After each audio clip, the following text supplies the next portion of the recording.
తెలంగాణలో తక్కువ ఫీజులతో high quality results ఇస్తున్న ఏకైక సంస్థ Tirumal IAS institute. Welcome to Suman TV.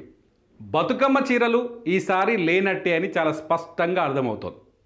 Seriously గ్రామీణ ప్రాంతాల్లో ఉండే మహిళలు కావచ్చు, పేద మహిళలు కావచ్చు, లేకపోతే సహకార పొదుపు సంఘాల్లో ఉండే మహిళలు కావచ్చు, వీళ్ళందరూ బతుకమ్మ చీరలు ఈసారి రేవంత్ రెడ్డి సర్కార్ ఇస్తుందా ఇయ్యదా అని ఎదురు చూస్తున్నారు. ఇవాళకున్న స్టేటస్ ప్రకారం చూస్తే ఇంకా 4 రోజులు లేదు పండుగ. బతుకమ్మ పండుగ అక్టోబర్ 2 తారీఖు నుంచో 3 తారీఖు నుంచో స్టార్ట్ అవుతుంది. బతుకమ్మ చీరలు లేనట్టే కనిపిస్తోంది ఈసారి. మరి ఏం చేయాలనుకుంటుంది గవర్నమెంట్? ఎందుకంటే గతంలో కేసీఆర్ తెలంగాణ వచ్చిన తర్వాత తెలంగాణలో అతిపెద్ద పండుగ బతుకమ్మ, దసరా. ఈ 9 రోజులు బతుకమ్మ ఆడతారు, ఆ తర్వాత దసరా పండుగ చేసుకుంటారు. తెలంగాణలో చాలా పెద్ద పండుగ బతుకమ్మ. ఈ పండుగకి ప్రతి మహిళకు గిఫ్ట్ ఇవ్వాలనే ఉద్దేశంతో కేసీఆర్ బతుకమ్మ చీరల పంపిణీ ఒక స్కీమును తీసుకొచ్చాడు. ఆ బతుకమ్మ చీరల పంపిణీకి ఒక 4-5 నెలల ముందు నుంచే సిరిసిల్ల లేకపోతే చేనేత కార్మికులు ఎక్కడైతే ఉంటారో వాళ్ళకి ఆర్డర్ ఇచ్చి వాళ్ళ ద్వారా చీరలు తీసుకొచ్చి గ్రామీణ ప్రాంతాల్లో ఉన్న రేషన్ డీలర్ల ద్వారా చీరల పంపిణీ కొనసాగేది. ఉచితంగానే చీరలు ఇచ్చేవాళ్ళు. ఈసారి చీరల సంగతి ఏంటి?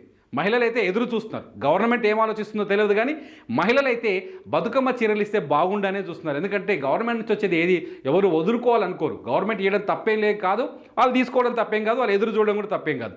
కానీ ఈసారి చీరలు లేనట్టే అని చాలా స్పష్టంగా అర్థమవుతుంది. అయితే ఈసారి గవర్నమెంట్ గతంలో బతుకమ్మ చీరలు వంచినప్పుడు అనేక ఆరోపణలు వచ్చాయి. ఇప్పుడు అధికారంలో ఉన్న కాంగ్రెస్ పార్టీ గతంలో ప్రతిపక్షంలో ఉండేది. ఆ చీరలను చూపించేది నాణ్యత లేని చీరలు ఇచ్చి మహిళల్ని అవమానపరిచారని చాలామంది మహిళలు కూడా రోడ్ల మీదకి వచ్చారు. గతంలో చీరలు తీసుకొచ్చి మంటల్లో వేసి తగలబెట్టారు. గీ చీరలు పాడుగాని గీ చీరలు ఇస్తారా అని చెప్పేసి గవర్నమెంట్ని రివర్స్ అటాక్ చేశారు. ఇవన్నీ జరిగినాయి. ఇదంతా పక్కన పెడితే ఈసారి రేవంత్ రెడ్డిని గెలిపించుకున్నారు. ఈసారి రేవంత్ రెడ్డి ముఖ్యమంత్రి అయిండు, కాంగ్రెస్ పార్టీ గెలిచింది. మరి చీరల సంగతి ఏంటి?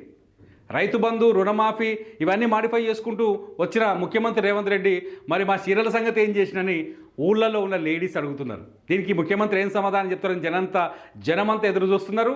ఆ మహిళలంతా ఎదురు చూస్తున్నారు. బతుకమ్మ ఎల్లుండేనా మరి చీరలు తెస్తే కుట్టించుకుంటూ దానికి పాలు కుట్టించుడు, ఈ పని ఆ పని చాలా ఉంటుంది.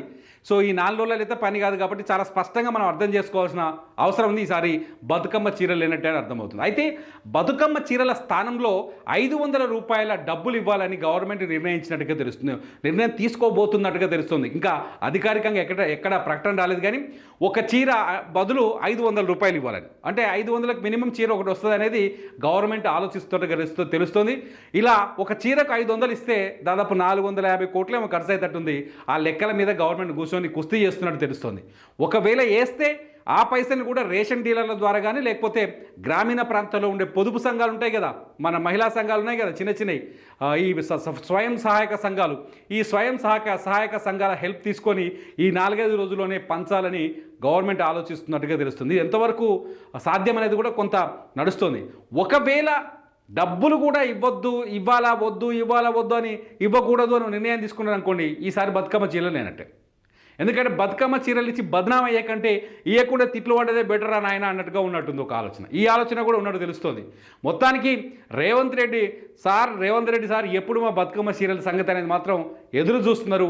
బతుకమ్మ చీరల పైన మాత్రం డిస్కషన్ అయితే గ్రామీణ ప్రాంతాల్లోనే కాదు, పట్టణ ప్రాంతాల్లో, మిడిల్ క్లాసులో, అన్ని క్లాసుల్లో చర్చ జరుగుతోంది. ఈ బతుకమ్మ చీరల్ని ఈసారి ప్రతిపక్షం మీకు ఎదురుగా ఉన్న బీఆర్ఎస్ కూడా మళ్ళీ ఒక అస్త్రంగా తీసుకునే అవకాశం కనిపిస్తుంది గవర్నమెంట్ వ్యతిరేకంగా. ఎందుకంటే ఇప్పటికే రుణమాఫీ పైన ఎడతెరిపి లేని అటాక్ చేస్తున్నారు, రైతు బంధు పైన అటాక్ చేస్తున్నారు, రైతు భరోసా ఎప్పుడని చెప్పేసి. సో గవర్నమెంట్ కూడా ఈ మధ్యలో స్పష్టత ఇచ్చింది రేవంత్ రెడ్డి గవర్నమెంట్.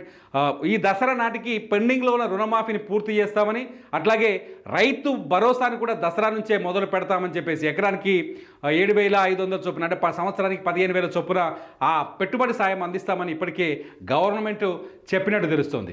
అయితే ఈ బతుకమ్మ పండగలోపు మరి ఒక 2 వరాలు ఇచ్చినట్టు కొడుతుంది. 3వ వరం ఇది ఒక్కటి కూడా మహిళలకు కూడా బతుకమ్మకు చీరలు ఇస్తే మంచిగా ఉంటుంది. గవర్నమెంట్ ఆల్రెడీ గతంలో హామీ ఇచ్చింది మహిళలకి, ప్రతి మహిళకి 2,500 ఇస్తామని చెప్పేసి గతంలో మహిళలకి కాంగ్రెస్ ఎన్నికల మేనిఫెస్టోలో చెప్పింది. ఆ పథకం ఎప్పటి నుంచో తెలియదు, కానీ ఇప్పటికి చీరలు ఇస్తే బాగుండని మాత్రం గవర్నమెంట్ ఎదురు చూస్తుంది. ఎందుకంటే గతంలో బస్సులో ఉచిత ప్రయాణం ఇస్తామని చెప్పింది. ఇప్పుడు మహిళలంతా తెలంగాణలో సంతోషంగా ఉచితంగా బస్సుల్లో తిరుగుతున్నారు. చీరలు ఇస్తే రేవంత్ అన్నకు మళ్ళీ పాలాభిషేకాలు అయితే చీరలు లేకపోతే ఏవైతే తెలియదు. చూద్దాం. బతుకమ్మ చీరల పైన గవర్నమెంట్ నిర్ణయం ఉండదు. ఒక్కటేమో చీరలు వస్తే చీరలు వచ్చే పరిస్థితే కనిపిస్తలేవు. ఇస్తే చీరలు ఇవ్వాలి కానీ ఆ పరిస్థితి కనిపిస్తలేదు. రెండోది వచ్చేసి చీరల ప్లేస్లో పైసలు వస్తాయని చెప్తున్నారు. ఆలోచిస్తుంది గవర్నమెంట్. లేకపోతే మొత్తమే రాదు. మొత్తం రాకపోయినా దీన్ని తగిన బెనిఫిట్ చేస్తామని మాత్రం గవర్నమెంట్ అనుకుంటోంది. ఏం చేస్తారనేది మాత్రం ముఖ్యమంత్రి రేవంత్ రెడ్డి స్వయంగా ప్రకటించే అవకాశం ఉండొచ్చు. చూద్దాం, మీరేమంటారు? బతుకమ్మ చీరలు ఇవ్వాలంటారా? గతంలో చీరల పంచాయతీ చాలా చూసినాం.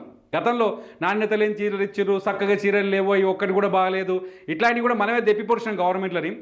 ఈసారి రేవంత్ రెడ్డి గవర్నమెంట్ చీరలు ఇవ్వాలన్నా లేకపోతే మహిళలకి ఇంకేం చేస్తే బాగుంటుంది? ఉత్త చీరలు ఇచ్చి మిమ్మల్ని సాటిస్ఫై చేస్తే సరిపోతుందా?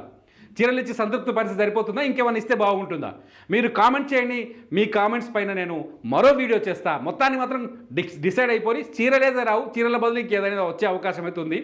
మీరైతే కామెంట్ చేయండి, బతుకమ్మ చీరలు కావాలన్నా వద్దా? ఇస్తే ఎసొంటి చీరలు ఇవ్వాలి.